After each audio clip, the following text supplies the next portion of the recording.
The name of this week's Parsha, Tissah, means when you elevate, although idiomatically it refers to taking the census. That's the way we talk about counting heads, elevating each person.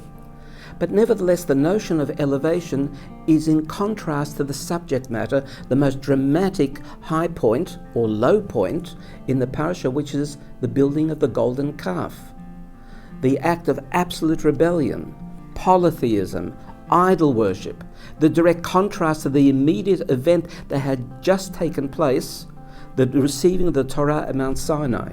And Moses comes down and he hears and sees what's taking place, and he takes the Torah, the tablets which it's all contained, and breaks them. In other words, breaks the contract which was going to be the marriage contract between the Jewish people and God, and he breaks it so that the betrayal isn't as part of a marriage. It wouldn't be as severe. It wouldn't be a betrayal after marriage as such.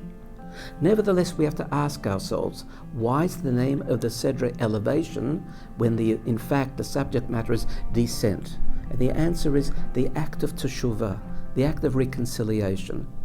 It was when Moses, the shadchan, the interlocutor, who then pleads with Hashem, please forgive the Jewish people, and forgiveness takes place and reconciliation takes place, the result is a higher state of relationship than even was the case before. Like when a piece of string breaks and you tie the two ends, the knot becomes the strong point of the string. Therefore, if you have any broken relationships in your family, in your friendship setting, tie the knots together and enjoy the teshuvah, the act of reconciliation, and most especially between you and God.